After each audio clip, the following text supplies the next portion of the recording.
Rafael, dentro da linha de trabalho que vocês têm desenvolvido, né, você, como a gente já falou, você enxerga qual a idade ideal que eu preciso começar a pensar em um planejamento sucessório, né? Quando eu estou na formação de patrimônio, quando esse patrimônio realmente já está estabilizado, qual é esse momento ideal e como o corretor de seguros pode apoiar esse cliente até para fazer esse desenho de sucessão patrimonial? Deixa eu emendar essa pergunta aqui, Ulisses, também, que você citou um termo que talvez não seja tão conhecido, Family Office. Explica também, por favor, o conceito e o que é. Tá. Family Office é uma estrutura de atendimento a famílias patrimonializadas que interpõe a família com a base de prestadores de serviço da indústria de patrimônio. Advogados, contadores, bankers, assessores de investimento, corretor de seguro, corretores de imóvel, auditores e por aí vai. Então, basicamente, a estrutura é o escritório familiar que gere os núcleos de processos de um patrimônio, que segue, tem núcleos sucessórios tributários societários, outros de alocação e banking, tem todas as demandas securitárias, tem módulos de economia real, de contabilidade financeira e fiscal. Aí, o mapeamento de um patrimônio segue uma série de processos e o Family Office é quem orquestra esse processo. Né? Perfeito. Respondendo a sua pergunta, Ulisses, não estão relacionadas à idade, né? Está mais relacionada à fase patrimonial do indivíduo. Qualquer pessoa ela acaba seguindo 3 fases de patrimônio, né? Ou acumulação, ou crescimento ou preservação. Né? Que está acumulando normalmente não está preocupado com sucessão. Apenas pessoas muito conhecedoras já começam a vida com a sua holding empresarial transferida para os filhos, crescendo seus negócios que ainda não prosperaram dentro de uma estrutura já sucedida. Tem alguns casos de advogados, planejadores financeiros que entendem que quanto antes fizerem isso melhor e que já estruturam, mas não é o padrão.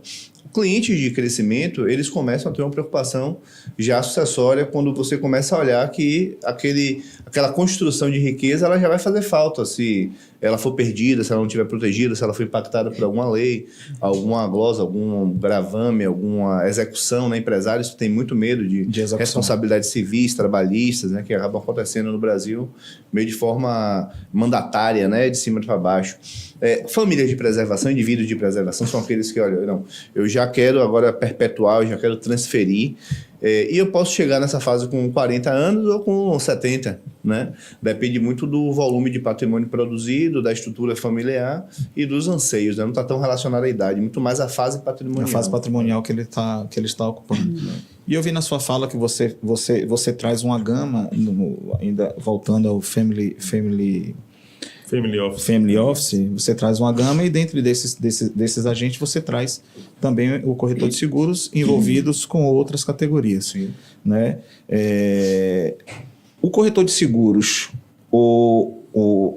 assim, no evento, na palestra que nós tivemos do Rogerinho, né, que ele falou bastante, e ele foi muito pontual no aspecto do crescimento das apólices de seguros de vida, atreladas não ao corretor de seguros, mas os agentes independentes de investimentos. Né? Ou seja, então o corretor de seguros ele está deixando dinheiro na mesa desse jogo porque ele ainda talvez não enxergou tal. Como é que a gente pode, Rafa, trazer esse corretor para mais próximo desse jogo, né? E como é que ele ganha dentro desse novo modelo de negócio, que de certa forma é uma coisa muito nova.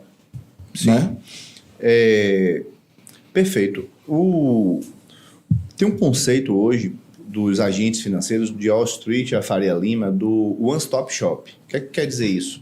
Tente atender o máximo de soluções possível para o seu cliente no mesmo atendimento, no mesmo lugar, para ele falar com a mesma pessoa, com a mesma marca. Né? Hoje a gente tem grandes conglomerados no Brasil, inclusive financeiros, que você tem linha de consórcio, financiamento, seguros, banco corporativo, family offices, wealth, private banking.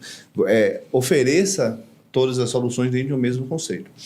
Isso é um playbook que é seguido à risca por grandes instituições como as que hoje desenvolvem esse ambiente de assessores de investimento, né? Os grandes bancos que hoje têm as suas plataformas e que oferecem ali brokeragem, renda fixa, fundos, consórcio, seguro, crédito, né? Cada vez mais soluções dentro de um mesmo ambiente. Assim como os escritórios de advocacia, que antes ficavam focados em suas áreas, estão colocando para dentro, né? Agentes especialistas securitários e oferecendo essas estruturas por dentro, né? Colocando especialistas de planejamento de patrimônio e oferecendo também isso por dentro. Então, é um movimento um pouco mundial de concentrar as soluções patrimoniais do cliente nos mesmos atendimentos, né? Os corretores que eles atuam com a faixa de econômica mais elevada, eles também devem ter essa preocupação e essa priorização. Eu não diria que, por exemplo, um corretor de auto deveria ter esse nível de especialização. Foge muito da gama de negócio, de mas business dele. O corretor de vida, certamente, o corretor de vida que ele está atendendo famílias com mais de 2, 3 milhões de patrimônio total, com certeza ele tem que dominar essas estruturas e tem que ter algum vínculo com ambientes, com plataformas que possam dar essa solução para ele.